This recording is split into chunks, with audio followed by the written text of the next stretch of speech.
ಅಂದ್ರೆ ಧರ್ಮ ಅಂದ್ರೆ ಯಾವುದು? ಬಸವಣ್ಣವರು ಹೇಳಿದ್ರೆ ದಯವಿಲ್ಲದ ಧರ್ಮ. ಎಲ್ಲ ಧರ್ಮಗಳ ಸಾರ ಒಂದೇ, ಏನು? ದಯೆ ಇರಬೇಕು. ಎಲ್ಲ ಸಕಲ ಜೀವರಾಶಿಗಳಿಗೆ ಸಹಿತ ದಯೆ ಮುಖ್ಯ ಅನ್ನುವಂಥದ್ದನ್ನ ಅಲ್ಲಿ ವಿವೇಕಾನಂದ ಅವರು ಹೇಳ್ತಾರೆ. ರಾಷ್ಟ್ರೀಯತೆ ಅಂದ್ರೆ ನೋಡಿ, ರಾಷ್ಟ್ರೀಯ ಯುವ ದಿನಾಚರಣೆ ಮಾಡ್ತೀವಿ ನಾವು ಇಡೀ ಜಗತ್ತಿನೊಳಗಡೆ. ಈಗ ಉದಾಹರಣೆಗೆ ಅಮೆರಿಕದ ಮೊದಲ ಅಧ್ಯಕ್ಷ ಯಾರ್ರಿ? ಓದಿ ಬಹಳ ದಿನ ಆಯ್ತಿರಿ ನಾವು. ಅಬ್ರಾಹಂ ಲಿಂಕನ್ ಅವರು. ಅಬ್ರಾಹಂ ಲಿಂಕನ್ ಅವ್ರ ಜಯಂತಿ ನಾವ್ಯಾರನ್ನ ಆಚರಣೆ ಮಾಡ್ತೀವಿ? ಬೇರೆ ದೇಶದವ್ರು ಯಾರು? ರಷ್ಯಾದವರು, ಇಂಡಿಯಾದವರು, ಪಾಕಿಸ್ತಾನದವರು ಮಾಡೋದಿಲ್ಲ. ಇಡೀ ಜಗತ್ತಿನಲ್ಲಿ ಯುವ ದಿನಾಚರಣೆಯನ್ನ ಅದು ಸ್ವಾಮಿ ವಿವೇಕಾನಂದರ ಹೆಸರಿನಲ್ಲಿ ಮಾಡುವಂಥದ್ದು ಇಡೀ ಜಗತ್ತಿನಲ್ಲಿ ಆಚರಿಸಿದ ಇದು ನಮ್ಮ ಭಾರತದ ಅನೇಕ ಜನ ದೊಡ್ಡ ದೊಡ್ಡ ಮಹಾಪುರುಷರಾಗಿ ಹೋಗಿದ್ದಾರೆ. ಒಬ್ಬ ಗಾಂಧಿನ ತಗೊಳ್ರಿ, ಒಬ್ಬ ಬುದ್ಧನ ತಗೊಳ್ರಿ, ಒಬ್ಬ ಬಸವಣ್ಣನ ತಗೊಳ್ರಿ, ಒಬ್ಬ ಡಾಕ್ಟರ್ ಬಿ ಆರ್ ಅಂಬೇಡ್ಕರ್ ಅವರು ತಗೊಳ್ರಿ.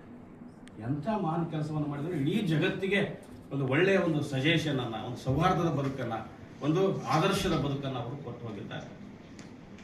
ಅವರು ಬಹಳ ಜನ ಏನ್ ಹೇಳ್ತಾರೆ, ಅದನ್ನೇ ಮಾತು ಹೇಳ್ತಾರೆ, ಹೇಳ್ರಿ ಎದ್ದೇಳ್ರಿ ಸರ್, ಶರಣಗೌಡ್ರು ಹೇಳಿದ್ರು ನಾವು, ಎದ್ದೇಳ್ರಿ ಎಚ್ಚರಗೊಳ್ರಿ ಗುರಿ ಮುಟ್ಟುವವರೆಗೆ ನಿಲ್ಲದೆ. ನಾವು ಎದ್ದೇಳ್ತೀವಿ ಯಾವಾಗ ಅಂದ್ರೆ ಎದ್ದೇಳ್ರಿ ಅಂದ್ರೆ ಚಾದಾರ ಹಾಸಿಗೆ ಯಾವ್ದು ಬಿಗ್ ಬಾಸ್ನಾಗ ನೋಡ್ತೀವಿ ಮುಂದೆ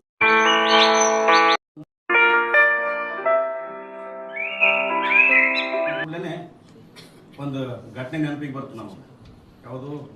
1893ರಲ್ಲಿ ಜನವರಿ 11ನೇ ತಾರೀಕು ಚಿಕಾಗೋ ನಗರದಲ್ಲಿ ನಡೆದಿರ್ತಕ್ಕಂಥ ಸರ್ವಧರ್ಮ ಸಮ್ಮೇಳನ. ಈಗ ನನಗೆ ಮೇಡಮ್ ಅವ್ರು ಮಾತಾಡೋದ್ನಾಗ ಅದೇ ನೆನಪಾಯ್ತು. On the Dias of the Dias ಅಂತ ಹೇಳ್ಬಿಟ್ರು. ಆಮೇಲೆ ನನ್ನ ಹೆಸರು ತಗೊಂಡ್ರೆ ಮತ್ತೆ ಬೇರೆ. ಆ ಸರ್ವಧರ್ಮ ಸಮ್ಮೇಳನದಲ್ಲಿ ಎಲ್ಲರೂ my dear ladies and gentleman ಅಂತಂದ್ರೆ ಇವರು my dear sisters and brothers ಅಂದ್ರೆ.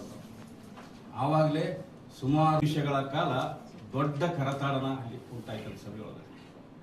ಅಂದರೆ ಭಾರತದ ಸಂಸ್ಕೃತಿಯನ್ನ ಸಾರಲಿಕ್ಕಾಗಿ ಅವರು ಚಿಕಾಗೋ ನಗರದಲ್ಲಿ ಮಾಡಿರ್ತಕ್ಕಂಥ ಒಂದು ಭಾಷಣ ನಿಜಕ್ಕೂ ಅಲ್ಲಿನ ಜನರಿಗೆ ಪ್ರಭಾವ ಬೀರಿತು. ಎಷ್ಟು ಪ್ರಭಾವ ಬೀರಿತು ಅಂತಂದ್ರೆ, ಇವೆಲ್ಲ ಸಿಸ್ಟರ್ ನಿವೇದಿತಾ ಅವರ ಹೆಸರು ಕೇಳಿರಿ, ಸ್ವಾಮಿ ವಿವೇಕಾನಂದ ಅವರ ಶಿಷ್ಯರು. ಆ ಘಟನೆ ನೋಡ್ರಿ ನಿಮಗೆ. ಅದೇ ಆಗ್ತಾನೆ ಚಿಕಾಗೋ ನಗರದ ಆ ಸರ್ವಧರ್ಮ ಸಮ್ಮೇಳನದಲ್ಲಿ ಭಾಗವಹಿಸಿ ಈ ನನ್ನ ಸಹೋದರಿಯರೇ ಅಂತ ಭಾಷಣ ಮುಗಿಸಿ ಕೆಳಗೆ ವೇದಿಕೆಯಿಂದ ಕೆಳಗೆ ಇಳಿದು ಬರಬೇಕಾದ್ರೆ